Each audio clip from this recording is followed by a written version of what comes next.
We've arrived at the final chapter of Galatians. If you haven't been here in the last few Sundays, you're super welcome. As Tom said at the start, this is one of the greatest choices you can make. But we've been looking at Galatians as a church, going through this book almost line by line, here on a Sunday, but also in our small groups as well. And just time and time again, we have found this core message just coming back, that we are saved by our faith alone. It is our faith that makes us righteous in God's sight, rather than adherence to the law, rather than adherence to rules. Just for a recap, both for those of us who haven't been here, and even those of us who have been here and might have forgotten, in chapter 1, we saw Paul kind of laying out the problem to the Galatians. He says, "I'm astonished that you are so quickly deserting him who called you in the grace of Christ and are turning to a different gospel." So the church in Galatia was already turning away from the gospel Jesus was preaching. In chapter 2, this comes to a head where Jesus kind of publicly calls out Peter in front of everyone and says, what you're preaching isn't right. And he says these words, which is, "We know a person is not justified by works of the law, but through faith in Jesus Christ." That's the heart of this book. Chapter 3, we got a rebuke again from Peter. He says, "Oh, foolish Galatians, who has bewitched you?" And we heard about the trouble of trying to be perfected by the flesh. Leon got his mirror out. Did some great acting with the mirror. If you haven't seen that, as well as being good acting, I think it's a really profound message he delivered through that metaphor. So it's on the YouTube, I'd recommend that. Chapter 4, we learnt about what this truth means for us, how it affects us as people. Tom spoke about how we are adopted into God's family and how this is a permanent act. Chapter 5, I wasn't here last week, I was upstairs, but Sal was raving about it when he came home for lunch. And Leslie was talking about just the fruit of the Spirit and how we can grow those fruit in our lives. And now we're here. And as we'll see, I think these verses are in many ways the easiest and the hardest thing to talk about, because they're explicit teaching. We'll read them in a second, but it's just teaching. So I almost don't need to add anything. I could just read them out and we could just kind of all just like go and sit in a corner for half an hour and just ask God to work on it. But equally, I think there is some tension, as we're going to see. I didn't want to go super hard on metaphors today, but I've ended up doing a few metaphors, but that's fine. If we go to the next slide, this is us. So we've been up this mountain as a church, I think. We've reached the summit and heard this truth that we're saved by our faith alone, and it's just a great mountaintop moment, like, wow. And hopefully, in your weeks, in your lives, you've been kind of stewing on what you think how this affects your life anew. You know, you might have heard this before, but it's still kind of challenging you in the day-to-day. But now we're on the way down the mountain. These guys, they look like they're on the way up, actually. But they're meant to be going down. And I wanted a picture of a valley floor. That's the point. We're at the moment now where we can see the valley floor, and it kind of symbolizes we're heading back to just sort of our normal lives, a normal day-to-day, and we're wondering how is this truth going to affect us in our lives? And I think the start of chapter 6, which we're going to look at, I think that gives us some wisdom in this area. So I'm just going to read it word for word, and then we'll pick out a couple of bits in particular. So it should be on the screen as well. Amazing. So we read, "Brothers, if anyone is caught in any transgression, you who are spiritual should restore him in a spirit of gentleness. Keep watch on yourself, lest you too be tempted. Bear one another's burdens, and so fulfill the law of Christ. For if anyone thinks he is something when he is nothing, he deceives himself. But let each one test his own work, and then his reason to boast will be in himself alone and not in his neighbor, for each will have to bear his own load. Then let the one who is taught the word share all good things with the one who teaches. Do not be deceived. God is not mocked. For whatever one sows, that will he also reap. For the one who sows to his own flesh will from the flesh reap corruption, but the one who sows to the Spirit will from the Spirit reap eternal life. And let us not grow weary of doing good, for in due season we will reap, if we do not give up. So then, as we have opportunity, let us do good to everyone, and especially to those who are of the household faith." So, just from reading those now, we might already see there's a tension here. There's a tension. I've just said like 3 or 4 times up here already today that we're saved by our faith alone, not by adherence to the law. And then we read these verses, and there's a lot of instruction. There's a lot of do X and Y, do this and that. On one hand, we're saved by our faith, and on the other hand, what we do matters. Like the choices we make, they matter. Metaphor number 2, if you go to the next slide. This is an awful picture. This is from, I took this in my office. We've got a nice view over London, and this is a tiny part of it where there's a building going up, and we've got this concrete. They've had quite a few in Croydon, actually. They've almost finished now, but you've got this big concrete column in the middle, and then you put the building around it. And that's how I think we should view these kind of verses, in that we've got this concrete column of that we are saved by our faith alone, not by our adherence to the law. And because of that, we can put this building, this teaching in chapter 6 around it. If we didn't have this concrete column, this teaching in chapter 6 is going to fall flat when there's some sort of seismic activity, some sort of storm, some sort of earthquake. This kind of quite challenging teaching just isn't going to work. But if we have this concrete column at the centre, I think when the storms then bash this building and bash this teaching, we're likely to kind of remember this truth that we are ultimately saved by our faith alone, and it isn't our actions or our adherence to the law that make us righteous in God's sight. So with that in mind, we'll just look at specifically verse 1. I think it's on the next slide as well, just to refresh us on it. Yes. So it says, if anyone is caught in any transgression, you who are spiritual should restore him in a spirit of gentleness. Keep watch on yourself, lest you too be tempted. If we've been paying attention up to this point, we might find it a little bit funny to find Paul talking about a spirit of gentleness, because a lot of what he has said in this book hasn't seemed super gentle. I read one bit earlier, the start of chapter 3, he says, "O foolish Galatians, who has bewitched you?" Not super gentle. If we got a letter from the head of the Vineyard saying, "Oh, foolish Croydon Vineyard, who has bewitched you?" we'd probably be a bit like, "Oh, that's a bit harsh." Chapter 5, Paul says, and I quote, "I wish those who unsettle you would emasculate themselves." Also, not super gentle at all, I would suggest. And then finally, to kind of top it off, in chapter 2, he publicly calls out Peter, like, this isn't anyone. This is Jesus' right-hand man. This is the one he called the Rock. And in front of everyone at dinner time, he says, "What you're doing is wrong. We both know it's wrong. You are wrong." He could have waited till afterwards. He could have kind of written him an email or texted or spoken to his friend and said, "I'm not sure this was right." Or just, he could have just moaned to his friend about it and not done anything. But he just acts there and then. But what we cannot fault Paul on throughout this chapter is restoring people, as it says in this verse, restoring people, in a spirit of gentleness. He might not get the gentleness bit right according to our modern ears, but he definitely restores people. And if I could go further, I think we might actually be more gentle than Paul was. I think, as a church, I think we're more gentle. But I don't think our problem when it comes to the restoring people is that we do too much of this. I don't think that is our problem. To view the importance of why doing this matters, why that we should, when we are caught in transgressions, be willing to call each other out in it, bring people back. I wanted to pick out a story. One came to mind in the Old Testament, which is in 1 Kings 22. And we read this story of Jehoshaphat and Ahab, who, up until this point, these two men, they have not been doing what is pleasing in God's sight. That's kind of an Old Testament verse that will come up, time and time again with certain leaders. It will say, what they did was pleasing in their sight. These two, not in that category, other category. What they did was not pleasing in the sight of God. And they want to take this town, basically. They want to take this town, which belongs to them.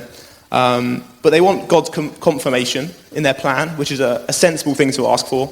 So we read these verses. It says, "Then the king of Israel gathered the prophets together, about 400 men, and said to them, 'Shall I go to battle against Ramoth Gilead?'" This is the place they want to take back.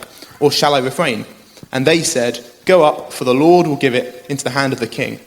If we go to the next slide, that's 400 people. If 400 people told you something, I think you'd at least listen a bit. You'd be quite there's far less than 400 in here. If everyone in this building went up to you and said, "I really think you should quit your job. I really think you should." You'd at least think on it a bit. You might not do it tomorrow, but you'd at least be like, "That was weird." You were pretty sure you feel the opposite way to ignore it. But we read in the story that Jehoshaphat, something wasn't sitting right in him. Despite all his problems, he was like, you know what? And he says this, is there not here another prophet of the Lord of whom we may inquire? Basically, he doesn't buy it from the 400. And so Ahab says, "Oh yeah, there is one. He doesn't say, "Oh yeah." He says, "There is yet one man by whom we may inquire of the Lord, Micaiah, the son of Imlah. But I hate him, for he never prophesies good concerning me, but evil." So there's this one guy who Ahab knows tends to speak the truth, but it's never good news for him. Long story short, they get this guy in, and lo and behold, what he prophesies is very different than what the 400 says. He says, I saw all Israel scattered on the mountains as sheep that have no shepherd. Which is, a bit of a bummer if you're looking to take this town. It's not what you want to hear at all. And again, long story short, they choose to ignore him. They go off this battle, and Ahab is promptly killed. He's killed. This story illustrates the importance of restoring each other. These two characters, Jehoshaphat and Ahab, they were heading down a path that was contrary to God's will. It was not what we had them do. We often use the term like, is this God's best for you? This wasn't even God's like second or third best. It's just the opposite of what God wanted. And then when they heard that the answer that they wanted, or the answer their course of action required, Jehoshaphat could still feel something was wrong, that this wasn't quite right. Then when they heard the real prophecy, by that point they were just too far down this path in their head to follow it. And so as to kind of assert his own credentials in this, the prophet Micaiah, so Ahab's like, I'm going off to war, keep Micaiah in prison until I get back, and then we'll deal with him then. And Micaiah's like, I've said this isn't going to end well. And again, I'm paraphrasing, but he's like, if you guys, if you come back and I'm still alive, or if you're still alive, then I haven't spoken the word of the Lord, and you can just ignore what I've said. And wow, what an assertion. That's like someone praying over you and saying, I think like this job is for you, this interview coming up, you're going to get it. And if you don't, like that wasn't the word of God I heard at all. It was just like a fluff of air or a bit of wind going past me. Don't we want to be a community where people call us back from things that are harmful to us? Don't we want to be loved enough by someone that they can look you in the eye, see something you're doing, and just say, that isn't helpful, that's not good, that's not healthy for you? I think we will really struggle to find that sort of relationship in the world around us, and maybe sometimes we even struggle to find it in the church.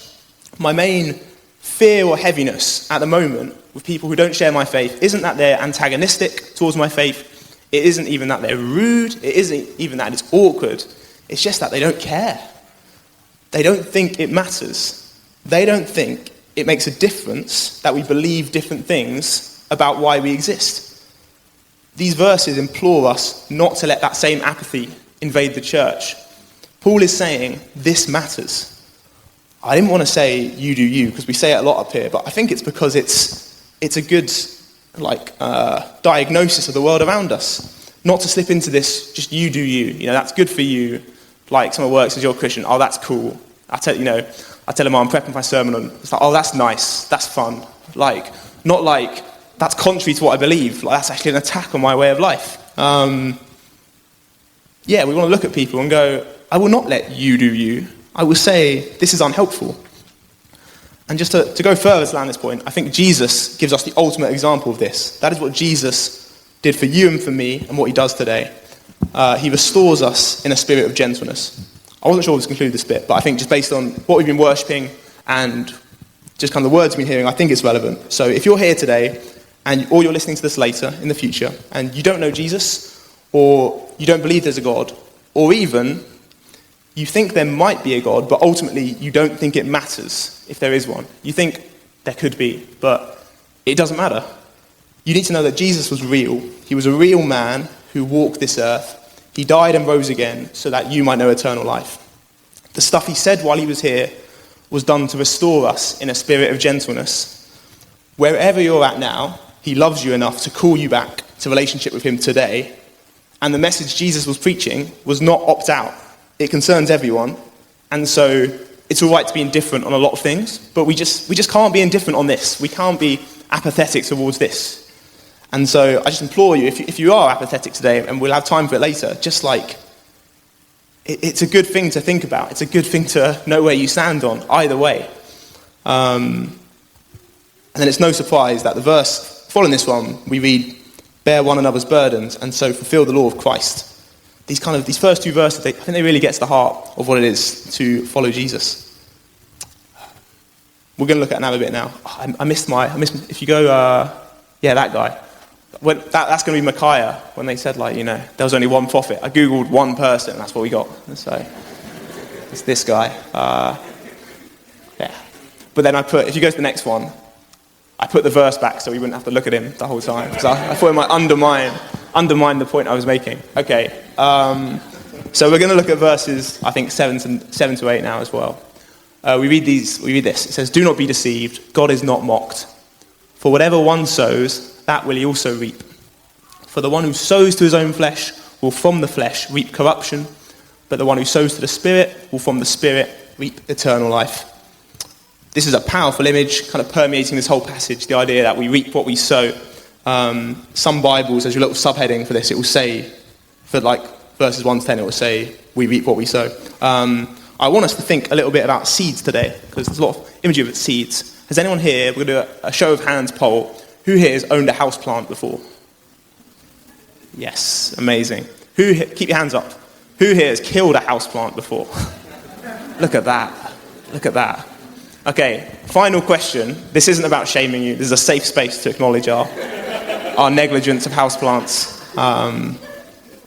Final question, and be honest, and don't think like, what does he want to hear? Just answer honestly. That's fine. Who here was surprised/shocked when their houseplant died? Who was surprised or shocked? Yeah, I think. Okay, so there's 3 or 4 people who are surprised or shocked, and to you, I'm really sorry. Like, I'm not here to bring comfort to that group of people. Maybe there was like the card fell off, which tells you like the sort of stuff you're meant to do with it. I don't know, but for I think probably 95% of us, we can answer yes to the first 2. But we might have been sad when our houseplant died. I was sad. But was I surprised or shocked? No. Why not? Because there are certain things you need to do to a houseplant or a seed to make it grow. You need to give it water. You need to give it sunlight. You need to keep it at the right temperature. Maybe change the plant pot, apparently, if it gets too big. Yeah, that's a thing. This is why mine don't survive long. And if you do these things, the plant will grow. And if you don't do these things, it will die. And when something grows, say, not in this country, but if you had a banana tree and a banana grows, you don't go like, good banana for growing. Strong banana, you clever banana. You've done it again. That would be crazy. That's just what happens when you put something in the right conditions. When you water it and you give it sunlight, it grows. There's an inevitability about it. And so, with this idea of sowing, I wanted us to think a little bit, just practically, about what are we watering ourselves with? What is the sunlight on our lives? Because we're sowing these spiritual seeds, and I think we are as a church. I think, and as believers, I think our heart is towards God's. We sing it, we say it. We want God to have our way. But I think maybe in between those explicit acknowledgements of that, some of the things we are putting on our seeds might not always be helpful. Could be a bit kind of neutral, and in some cases could just be harmful. Give us a couple of practical examples to help us think about this. And again, big caveat before we do this. There's tension here. We're saved by our faith alone. Hear me. If you're here for the first time, nothing you can do can make God love you more. And he's just interested in your heart. And he just wants you. He just wants a relationship with you. If you're going to take anything, take that. But also, in a really good news way, what we do matters. The decisions you make have consequence. It's not meaningless. If you choose to be nice to someone, that has an effect. If you choose to kind of not get out of the bed in the morning or go to your job, that matters. It matters, and that's good. So, stuff we're putting on our seeds. First one, content. Not content, relaxed. Stuff, content, media we consume, the stuff we let into our brains. Content in of itself is not evil. Hear me, it's not evil. But sometimes, I think we should ask ourselves, is the content we're consuming, is it helpful? Is it less helpful? Or is it unhelpful? One for me is music. I love music. I really love music. I love playing it. I love listening to it. I love harmonizing. I love music. I live with 2 great men at the moment. I live with Sal and Zach. These guys are very different in a lot of ways, if I'm being honest. And that's great. But one thing they have in common is they pretty much just listen to Christian music. Pretty much. Anytime we've got a speaker on, barbecue, boom, Christian barbecue playlist. There'll be worship music. There'll be reggae covers of worship music. I'm not joking. There's hard rock, but if you listen carefully, there's they're saying like Jesus, and they're like preaching the gospel in this heavy metal. I'm just like, what am I listening to? There's stuff in Portuguese which I don't understand, but based on the expression on Sal's face, it's also about Jesus. Now, is all our music evil? Right now, I don't think so. I can hear some like tight funk, and there's just some beauty in it. There's just some beauty in like the kind of precision. I'm looking to Luke because he loves funk as well. And there's just some beauty in it. I can hear like a jazzy chord progression, which kind of physically makes your face go like, it's so good. And I can know that God created those notes. He created that music. Whether the artist kind of has an explicit awareness that, what they've done is reflecting God's glory, God made everything, and so he made that. And to kind of further land this part of it is that in Acts, we see Paul talking to a church there, which is like full of great thinkers of the day, these great Greek thinkers. And when he's trying to reason with them, trying to get them to understand the gospel, he quotes one of their own poets who wouldn't have been a Christian. He says, one of your own poets said it well when he said, "For we are indeed his offspring." So he understands that part of being an authentic believer in his time is to understand what's going on in the world, and the fact that kind of secular music can reflect God's glory, even if it wasn't, the artist didn't know they were doing it. And that's what kind of Paul is proving in that argument. However, when the content wasn't designed with the creator in mind, is it watering these seeds? I don't know. I'm not sure. Even sometimes in the lyrics, and they're not about anything awful, I just think they're kind of neutral on me. They're neutral on my soil. I didn't get a picture of this because you probably couldn't find one, but you got your plant pot. Imagine pouring Lego on it, just like a bit of Lego. It's not going to do much. It's not going to kill the plant, but it might do. If it's heavy, okay. I was imagining a few bricks of Lego. It's not going to kill it, but it's not going to be very helpful. And I've just found, quite practically, at the end of the day when I'm tired and it's my turn to cook dinner, and I've got a choice what I whack on my Bluetooth speaker, I could put on a film podcast, which I like. I could listen to some Steely Dan, which I also like. Or I could put on, just some worship music, some even, tunes I don't really know. I just found, it just feels a bit better. It's just a bit better like water and sunlight on my soil. And just do a little bit more on this kind of content. I think a helpful question we can ask in our week is it helpful to the stuff we're consuming? Not is it absolutely bad, not is it awful, not is it defining me as a Christian, just is it helpful? And often we'll get to stuff and be like, I don't know, but Test cricket, I'm not sure it's unhelpful right now. And fine, there's got to be room for that, We're human, if you want to follow a bit of Test cricket, do. But I think the stuff to be afraid of is when there's something in our week and we're like, oh, that is unhelpful. That is unhelpful for me. This could be different for different people. Maybe if you're feeling lonely or feeling quite isolated, just spending I think it's the average person spends 2 hours a day on social media. Maybe doing that isn't helpful. Maybe seeing a really kind of biased view of the people who know's lives around you when you're feeling quite lonely and isolated isn't helpful, or isn't as helpful as taking it to God or talking to a small group about it. Maybe if you are putting the idea of a romantic relationship above your relationship with God, maybe listening to pop music, which chiefly focuses around these sort of relationships, or watching sitcoms, which are all about who's dating who's sleeping with who. Maybe that's just unhelpful.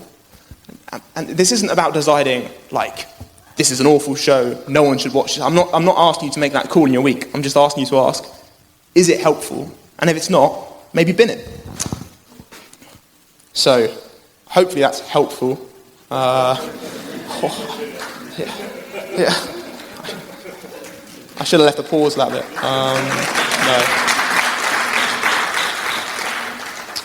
No. Ooh. My notes, the second section aren't loading. We're going to try to load them again. I might have to improvise, Sharon. I really might. We're going to have to go to the dome. Okay. The second one was just going to church, going to small group. I'm very much preaching to the converted here because you are all in church this morning. So I don't want to go too hard on it's good to go to church because you're here. But if this is your first time here, you're super welcome. That's amazing. Or if you haven't been in a while, welcome back. It's good to see you. There's a lot we can do on our Sunday mornings. I think there has never been more we can do on our Sunday mornings. We can, due to public transport, just go see friends all over the country. For most of human history, if someone lived in, Scotland, If you wanted to hear from them, you have to write a letter, organise it. Now you just text them and say, do you want to come to Scotland this weekend? And you could go. You could play sport. A lot of sport takes place Sunday morning. You could do some household chores. You could have a bigger Saturday night and then just sleep on Sunday morning and catch up. These are all good options, but are they going to be as good for your plant, as good for these seeds we've sown, as coming to church? I don't think they are. Same with small group. There's a lot you can do in your week. You could just rest because work is tiring. You could just watch TV, consume some content.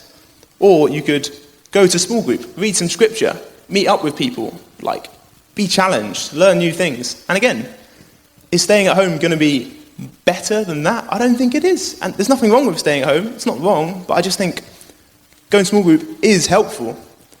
And then to go further, if you're newish here, this is why it matters which church and which small group we go to, particularly the church thing, because it matters. It should be having some sort of effect on you. You should be a different person to the person you were last year than you are now, and in 5 years' time, to the one you are now. I said that the wrong way around, but you know what I mean. 5 years, you should be different people. Hopefully, there'll be stuff I say today, which in 5 years' time, I'm going to cringe at a bit and just be like, I'm not sure, that was right. I'm not sure, I got that bit right. And that's okay, because that's growth. That's us being changed. So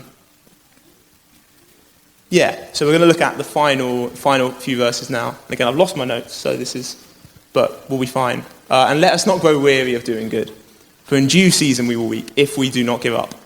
So then, as we have opportunity, let us do good to everyone, and especially to those who are of the household of faith. Final metaphor. We thought we'd escape that sporting metaphor, but watch out. Here it comes. So, does anyone here follow the Tour de France? Final straw poll? Not many, but yes, catch up with the guys who do afterwards. Tour de France is great. For those who don't know anything about it, it's a big bike race over a month, and there are individual goals in this race. So if you get the lowest total time, you get the yellow jersey. If you're the king of the mountains, you get the polka dot jersey. Sprinter, green jersey. They're individual goals, but they are achieved by teams. So teams work together to elevate one of their riders to achieve this goal, and everything the team does is in the interests of their the person they want to get this goal. And in particular, if we go to the next slide, there's a role called a domestique. If you are a domestique, your sole purpose is to bury yourself for the good of the team. So this guy is getting loaded up with water bottles. They're going to make him heavier. He's going to find his teammates, give them the water. Domestiques, they might put in a really big effort earlier in the day so that later in the day, their team leader can take care of business and win the stage. But without the work of the domestique earlier on, this wouldn't be possible. I think how this relates to verse 10 is that Jesus is the team leader, we're the team, you and I are domestiques. Our job is to elevate Jesus. We are the ones who do the grubby work for him so that he can win the victory. If you go to the next slide. This is Chris Froome winning a stage, Giro d'Italia rather than Tour de France, but do you see the domestiques in this picture? No, because they'll be miles down the road, completely exhausted, because they've done a lot of hard work to get in there, but he is the one who has the victory.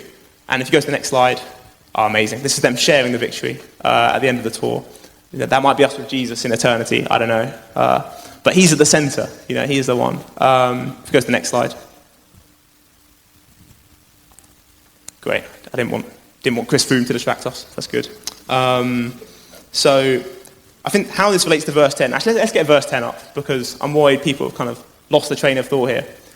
This isn't about saying there's some sort of special members club where we're just especially nice to those who are believers. It can be easy to jump over the first bit where it says, do good to everyone. I think we latch onto the second bit. Hey, do good to everyone. That's what Jesus did, everyone.